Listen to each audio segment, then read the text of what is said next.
Kasba TV, হৃদয়ে বাংলা। এখন শিরোনাম, সাথে আছি নাসিরউদ্দিন পায়েল। কল্লাপাথর শহীদ সমাধিস্থলে ঘুমিয়ে আছে 51 জন মুক্তিযোদ্ধা।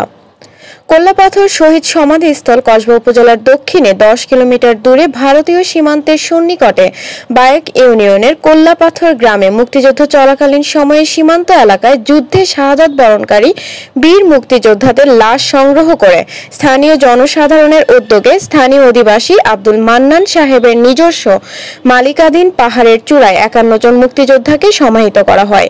ডিসেম্বর মাস বাঙালি জাতির অহংকারের মাস, বিজয়ের মাস, স্বাধীনতার মাস।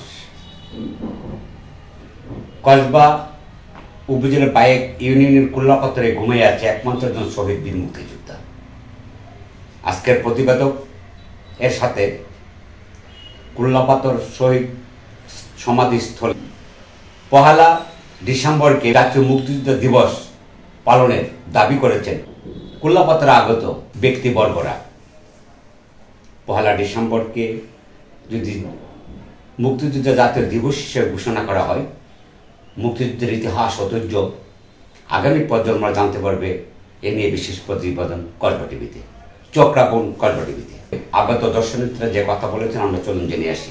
কথা হচ্ছে যে এই শহীদ স্মৃতিস্তম্ভে দাঁড়িয়ে আমি একটা আহ্বান করব, আমাদের 1 ডিসেম্বরকে একটা ঐতিহাসিক দিন হিসাবে ঘোষণা করা হোক, মুক্তিযুদ্ধ দিবস হিসাবে একটা ঘোষণা করা হোক, যাতে করে আমরা এই পুরো মাসটাকে একটা বিজয়ের মাস হিসেবে খুব ভালোভাবে উদযাপন করতে পারি। আমার নাম হচ্ছে আলামিন। ডিসেম্বর বিজয়ের মাসে মুক্তিযুদ্ধ দিবস হিসাবে ঘোষণা করা হলে তাহলে স্টুডেন্টরা আরো বেশি জানবে এবং তাদেরকে চিরস্মরণীয় রাখবে।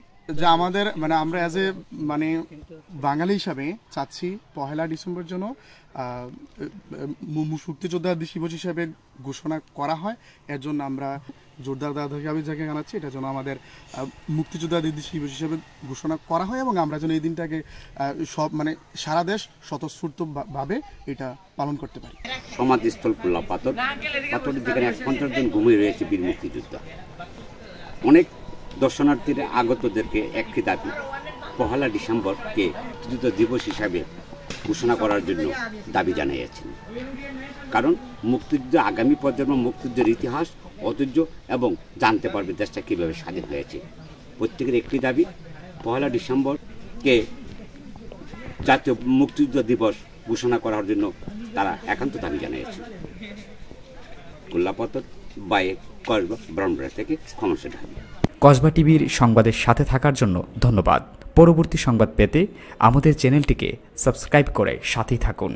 আল্লাহ হাফেজ।